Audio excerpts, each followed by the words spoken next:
Jemaat Gidi yang ada di Mamram Raya,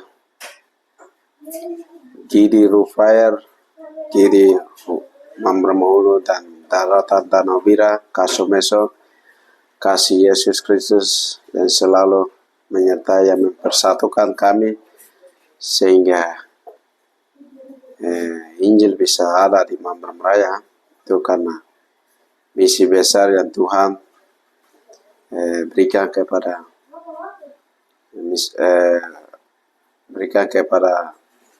murid-muridnya. Oleh karena itu, saya di sini akan menceritakan sejarah Injil masuk di Mamram Raya. Saudara akan tanya, jemaat akan tanya, mengapa saya menceritakan sejarah Injil masuk di Mamram Raya? Kok saya orang muda, seharusnya yang ceritakan sejarah Injil masuk di Mamram Raya adalah orang-orang tua atau tokoh-tokoh gereja. Tetapi saya akan menjawab bahwa saya menceritakan sejarah Injil di Mamram Raya berdasarkan kajian lapangan saya, penelitian dan juga penelitian ini mendasari dengan 4 buku kajian pustaka, yaitu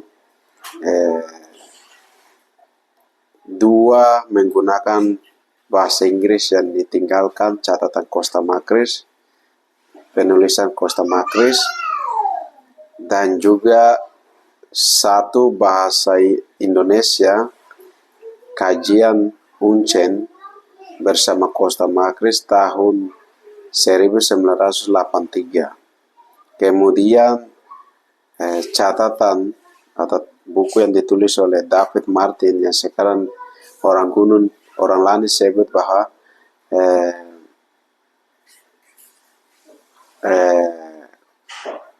Kondabaga. Ya.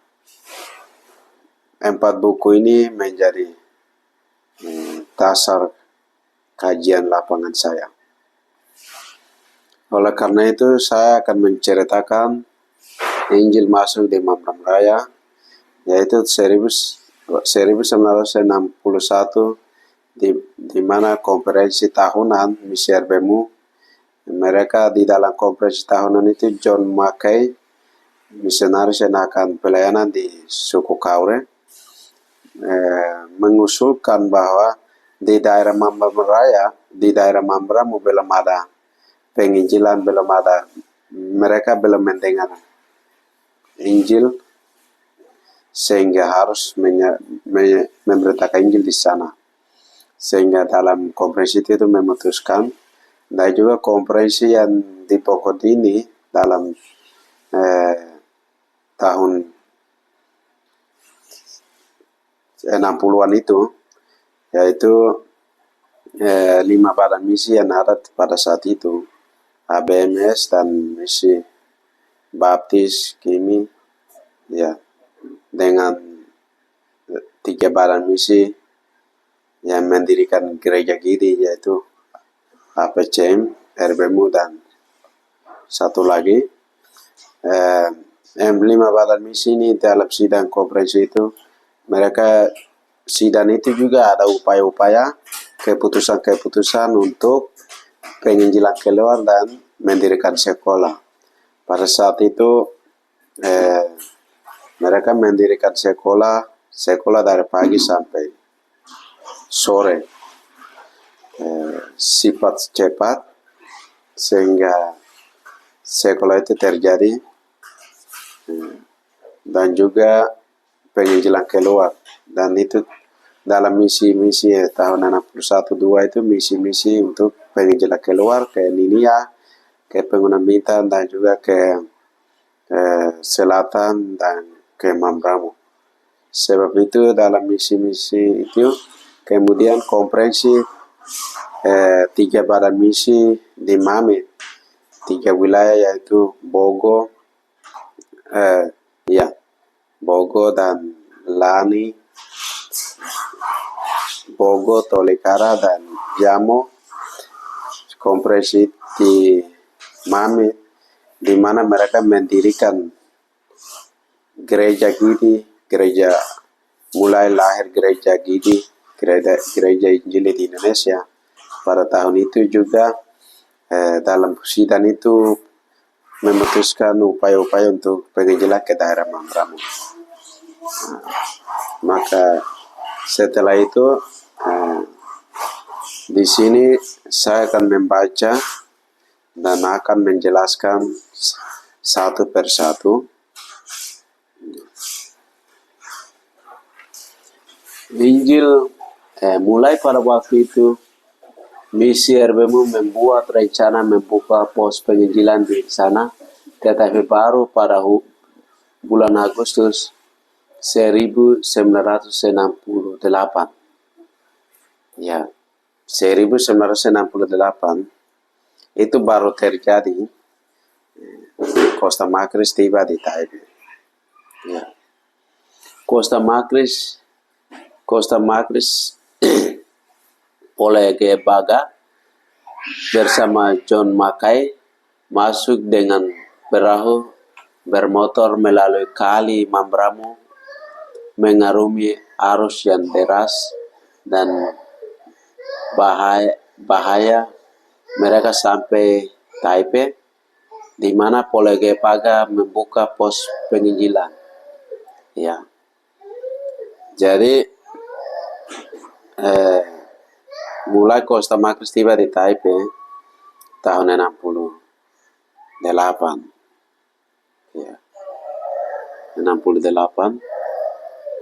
Tempat sebelum mereka tiba di Taipei, ya.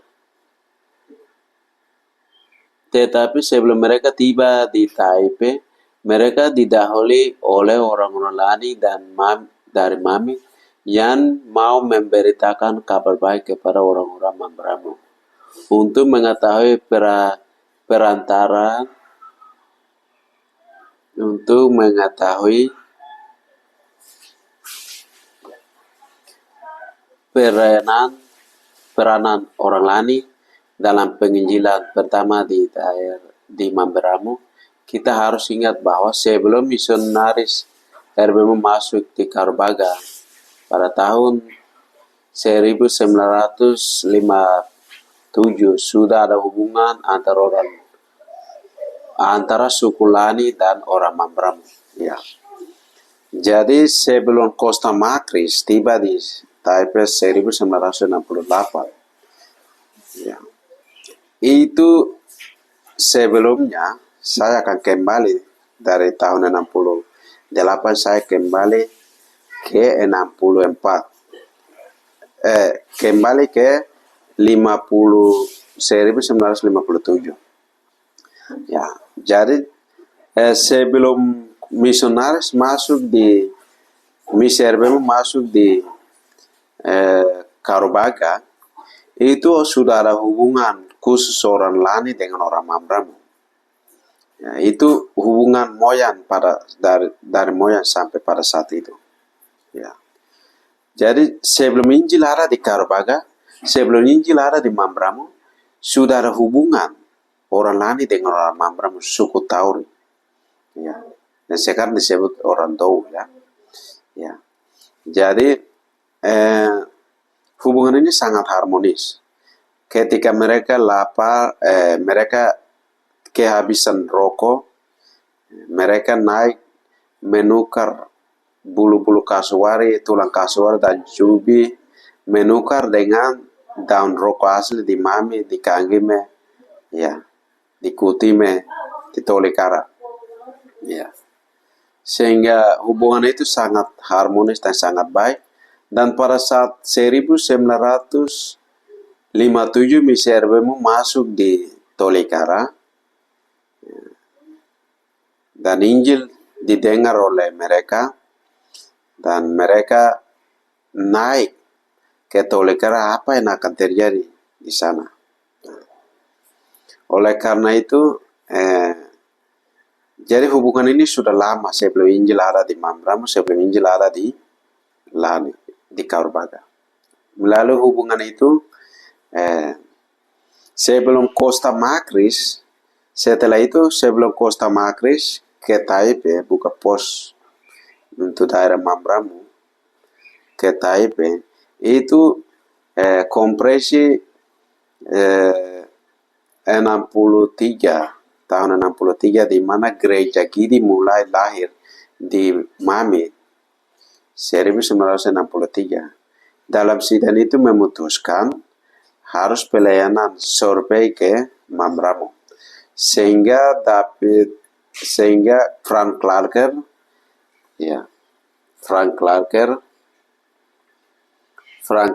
ini misionaris yang orang tua sebut orang dari bahasa Mambramo suku Taurus sebut itu Karba, orang Gunung sebut itu Nege Nabi Paga. Lalu pada awal tahun 1964 dan sekali lagi pada tahun 1967.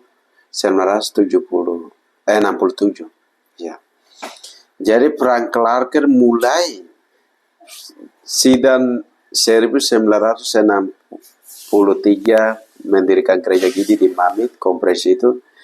Kemudian 1 tahun kemudian 1964 Frank Clarker mulai jalan kaki. Sebelum mereka jalan kaki, mereka sudah survei di atas udara.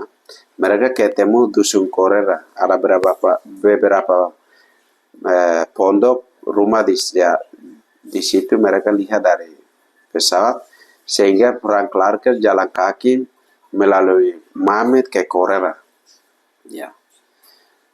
Pertama kali dia jalan kaki pada tahun 64. Di sini dalam tulisan, lalu pada awal tahun 1964 dan sekali lagi pada tahun 1967. Jadi dalam tulisan ini bahwa Frank Clarker bahwa dia pertama kali tahun 64 ke Korera bawa Injil, kemudian dia 2 kali turun lagi pada tahun 67. Pertama dia ke Korera tahun 67 itu 64 itu dia bawa 2 misionaris. Di sini ada tulisannya. Frank Clarken bersama teman-teman orang Lani dari Mamit jalan kaki mengunjungi orang Tauri. Orang itu meminta dengan sangat supaya seorang misionaris ditempatkan bersama mereka. Pada saat Frank Clarker bersama orang Lani bawa Injil ke suku Tauri di dusun Korera, itu orang Tauri minta kepada Frank Clarker bahwa harus ada misionaris yang melayani kami di daerah Mambramo ini. Di sini ada katakan orang itu minta dengan sangat supaya seorang misionaris ditempatkan bersama mereka. Itu. Jadi orang suku Tauri minta bahwa harus ada misionaris yang melayani kami di daerah Mambramo atau di suku Tauri. Pada saat itu. Kemudian pada waktu Nenabi Paga dan rombongannya, Nenabi Paga ini pakai bahasa Lani itu Nenabi Paga, kalau pakai bahasa suku Tauri itu Karba, yaitu Frank Clarker, misionaris dari Australia. Frank Clarker, Nenabi Paga. Pada waktu Nenabi Paga dan rombongannya kembali ke Mamit, setelah tahun 60, kemudian tahun 68,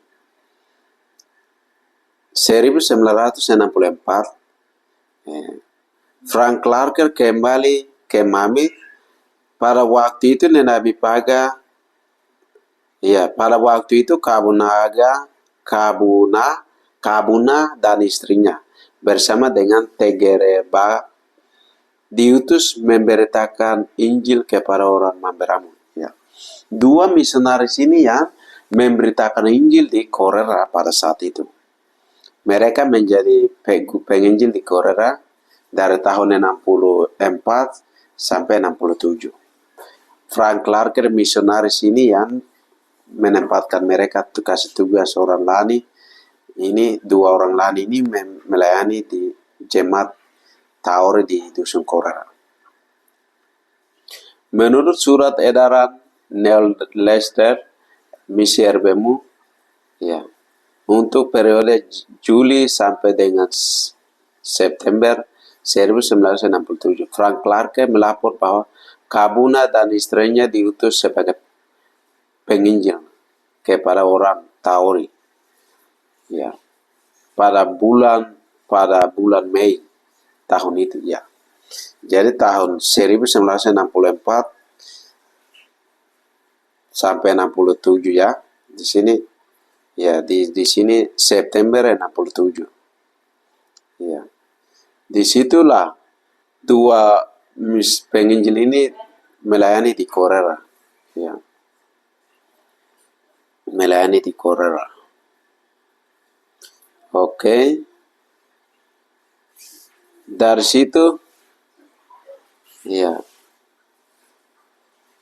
Jadi sebelum Costa Macris tiba di Taipei, ya, tahun 67, 68 itu misionaris Injil sudah ada di Korera.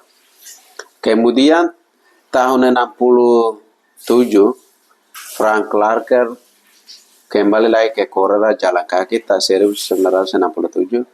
Frank Clarker sebenarnya Korera, Dusun Korera sekarang. Korera ini sebenarnya yang menjadi pusat misionaris untuk memberitakan Injil di daerah-daerah Mambramo. Tetapi karena dangkal dan kayu-kayu tampung banyak sehingga speedboat tidak bisa masuk di Korera dan pesawat Cessna tidak bisa mendarat di kali kecil, sehingga 67 itu pelanggar kembali ke Korera dan dari Korera mulai survei turun lewat kali Korera, pinggir kali Soi sekarang disebut Prudari, kali Taipei ini, ya. Dari situ jalan pinggiran kali itu mereka survei turun lewat kali To dan juga lewat kali sampai di kali Muara Frigi. Di situ mereka tidak ada perahu sehingga mereka potong. Kebiasaan orang Mambramo harus potong-potong kayu, kulit-kulit kayu buat ke kali supaya orang yang di bawah bisa melihat bahwa ada tanda ada orang di atas untuk minta jemput. Sehingga pada saat itu mereka buang-buang kayu, potong-potong kayu lalu buang-buang ke kali sehingga Boko Pruaro sama Toi Treido punya dusun rombongan, mereka punya kebun dusun ada di Kuji, di Tanjung Kuji. Di situ mereka mulai melihat bahwa ada kayu buangan tampuk hanyut turun, kayu-kayu potongan, kulit-kulit kayu, sehingga mereka tolak naik ketemu di Muara Prigi. Frank Clarker ada di sana dengan seorang orang Taori. Ya, mereka mulai dari situ ke Taipei, melihat di Muara Taipei. Ya, bukan Muara Taipei, Muara Wari. Ya, sekarang bukan lapangan Taipei sekarang. Misionaris Frank Clarker melihat bahwa di sini sangat layak untuk menjadi pusat pangkalan penginjilan di daerah Mambramo. Pos pangkalan di sini. Sehingga Muara Wari dan sekarang Taipei sekarang menjadi pos pelayanan pada saat itu. Sehingga Frank Clarke menanam patok salib di situ untuk Costa Macris. Kemudian dia balik kembali ke Frigi. Dulu Frigi disebut Kwabiki. Ya, dia kembali jalan kaki lewat Kwabiki ke Mami. Dan tahun 1967 itu misionaris penginjilan yang melayani di Korera itu Kabuna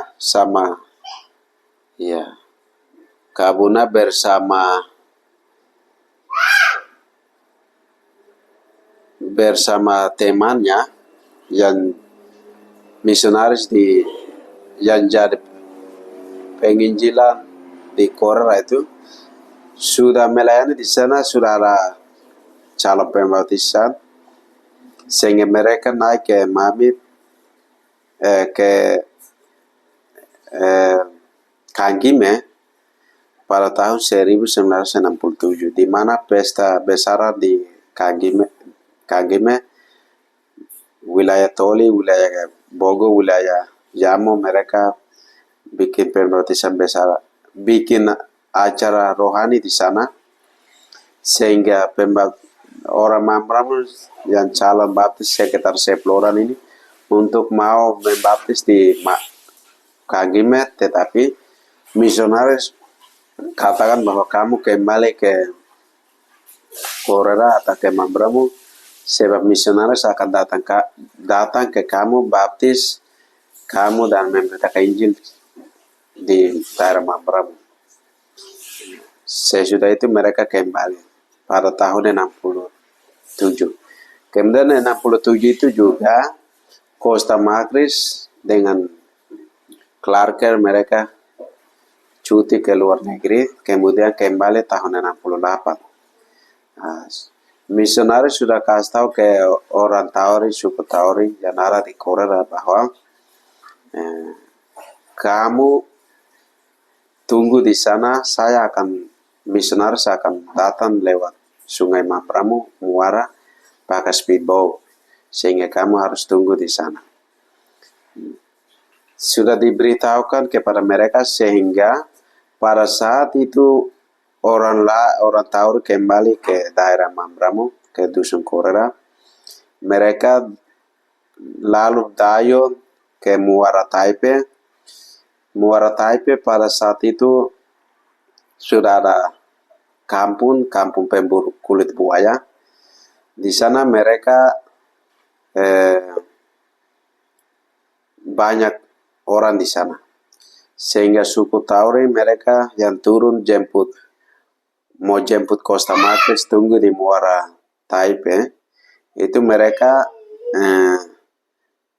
Ferry Treido, Vito Kujiro, Obed Pruaro, dan William Sokaro dengan bapaknya William Sokaro dengan bapaknya, dan Paulus Pruaro dengan bapaknya, dan Rawa Kujiro, ya, dan ada berapa orang, ya, mereka sekitar 10 orang, mereka tunggu di Wiyai Trado, mereka tunggu di Muara Taipei, tetapi Costa Macris tidak cepat datang.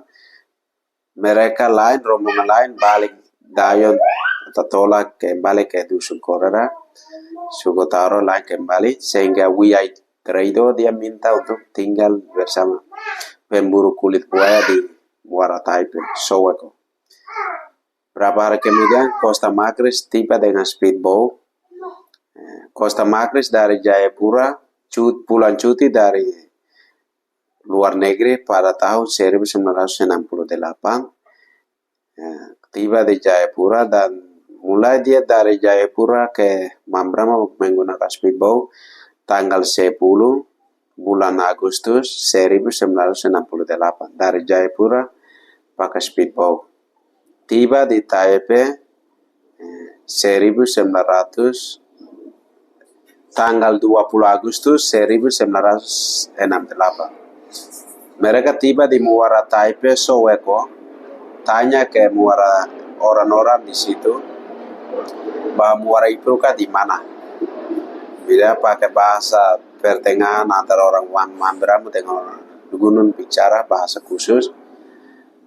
Muara Ipruka, itu kali atau air, Pruka itu Prudari atau sekarang sekarang kali Taipei itu disebut Ipruka. Lalu Wiyai Trado ada di situ, Wiyai katakan bahwa ini sudah Muara Ipruka. Kemudian Costa Macris bilang kalau begitu Wiyai Traido ikut, sehingga Wiyai ikut ke Taipei. Dia kasih tunjuk jalan masuk dari Muara Taipei sampai di Tanjung Puji. Mereka ketemu orang tua lain yang balik ke Korea mau jemput Costa Marquez, tapi tidak cepat. Mereka kembali ketemu di Tanjung Puji sama-sama mereka ke Taipei. Taipei tidak ada kampung, bukan kampung. Itu dusun hutan belantara, sehingga patok Frank Clarker untuk Costa Marquez tanda untuk harus buka pos penginjilan di sini, sehingga Marquez tiba di situ. Malam itu mereka tiba di situ, sore itu mereka tiba, malam itu mereka bikin pondok mereka lalu tinggal. Pada malam itu bulan terang, sehingga Bito Kujiro dan Obet Purwayo mereka tolak dari Muara Wari, sekarang Taipei. Dari situ tolak ke Dusun Korera untuk memberitahukan ke jemaat Gidi yang pertama yang ada di Dusun Korera bahwa Costa Marquez sudah ada di Taipei, sampai ke telinga di Dou, di Perut dan di Dou. Sehingga mereka langsung kumpul pada saat itu. Dalam catatan Costa Marquez bahwa suku Tauri yang kumpul pada saat itu sekitar 150 jiwa orang yang pertama bersama Costa Marquez mulai buka lapangan di Taipei. Ya. Jadi Costa Marquez tiba di Taipei. Sebelum itu tahun 68, sebelum itu Injil sudah ada di Korea sekitar 5 tahun. Ya, dari 64 sampai 68. Costa Marquez tiba di Taipei kan 1968. 20 Agustus 1968. Jadi 5 tahun di Korea, gereja sudah ada di 5 tahun di Korea. Nah, kemudian bagaimana misionaris turun ke Mambramo? Upaya-upaya misionaris yang dari misi dalam konferensi itu dari Bongkodiri sampai ke Mamit, sidang di Bongkodiri, sidang di Mamit, itu upaya-upaya itu mereka mulai masuk ke jalan hubungan moyan ini, di mana orang Lani biasa, orang Mambramo dengan orang Lani ada baku tukar rokok dengan daun rokok dengan bulu-bulu kasuar, tulang kasuar, jubi, panah dengan orang Mambramo. Hubungan itu sangat harmonis dan sangat akrab, kekeluargaan, sehingga Injil misionaris masuk ke jalan itu, Injil bawa turun ke dusun di Korea, suku Taori. Nah, oleh karena itu ini sejarah singkat misionaris ke Injil masuk di Mambramo Raya. Lalu Costa Marquez tiba di Taipei, mulailah pos pelayanan buka di sana, bersifat progresif, bersifat cepat, sehingga daerah Mambramo Raya kelihatan sekarang basis semua jadi orang Gidi, basis Gidi. Ya, jadi mereka yang pelayanan di sana, ya, mereka yang pelayanan di sana itu orang misionaris buka pos pelayanan itu 15 pos pelayanan. Terus Costa Marquez pakai tenaga penginjilan orang Lani itu 14 orang. Kemudian Costa Marquez juga pakai orang gunung, orang Lani, untuk membuka lapangan. Karena mereka sudah pernah membuka lapangan, mereka sudah pernah ada dalam itu cara membuka lapangan, sehingga Costa Marquez pakai tenaga-tenaga itu sekitar 20 sampai 25 tenaga yang Costa Marquez pakai untuk membuka lapangan di daerah Mambramo. Karena Costa Marquez lihat bahwa orang Lani punya semangat membuka lapangan, punya semangat, sehingga dia pakai untuk membuka lapangan di daerah Mambramo. Kemudian Costa Macris juga pakai orang Lani yang tamatan SD untuk mendidik mereka di Taipei pada saat itu. Oleh karena itu, sejarah Injil masuk di Mambramo Raya itu sangat penting. Untuk generasi-generasi kita harus mengetahui, punya pengetahuan sejarah Injil masuk di Mambramo Raya. Nah,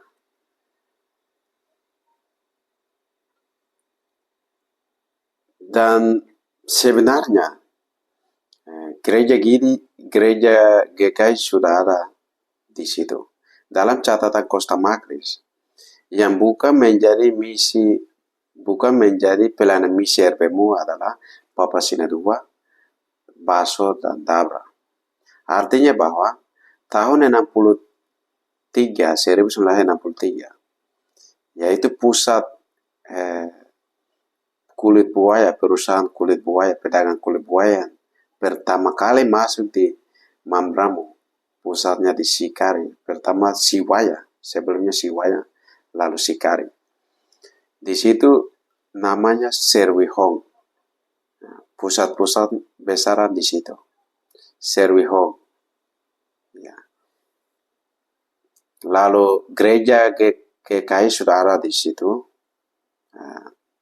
Kemudian, tetapi karena gereja GKI tidak bersifat masuk untuk memberitakan Injil atau masuk memberitakan Injil, tetapi mereka ikut pedagang kulit buaya, bukan tujuan memberitakan Injil atau tetapi tujuan mereka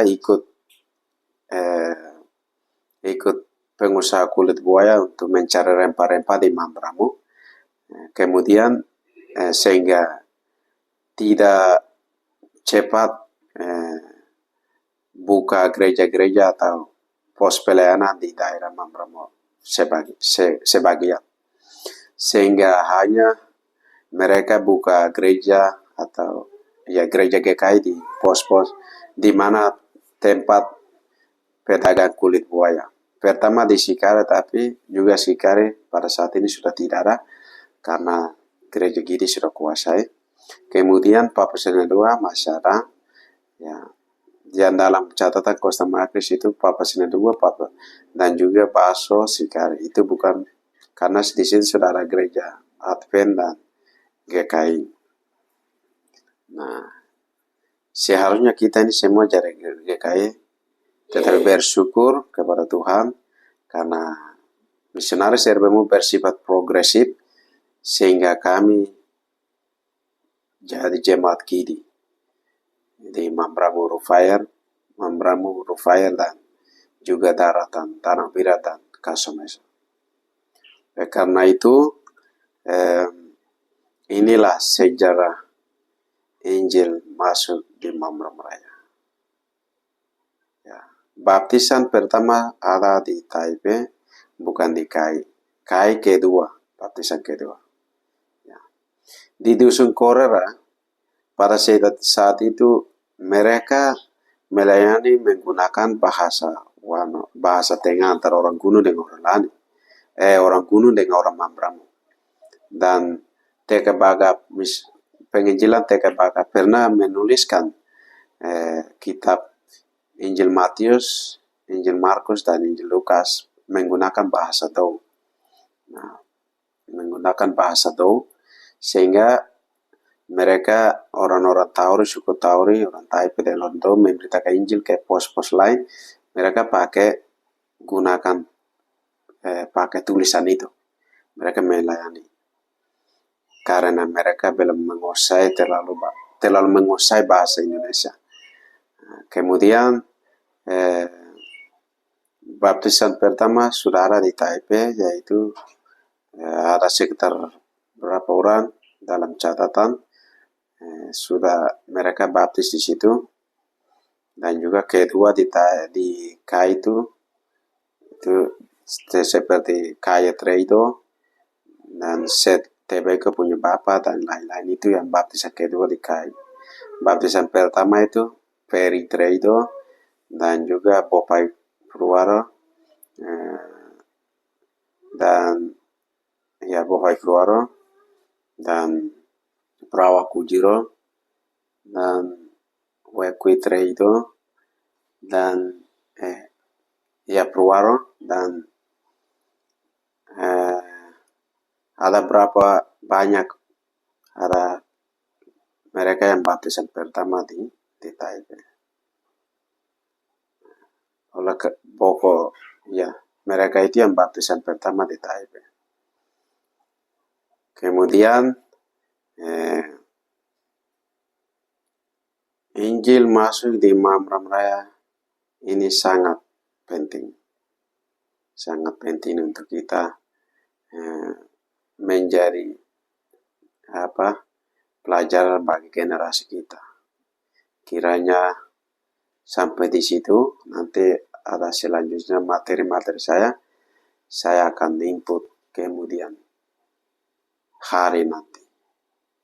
Oleh karena itu, kiranya kasih Yesus Kristus menyertai jemaatku di Mamram Raya, Gidi, Rufael, dan juga Daratan Danau Bira, Kasomeso. Kiranya Yesus memberkati dan Injil masuk ini menjadi dasar untuk kita melayani di Mamram Raya. Amin.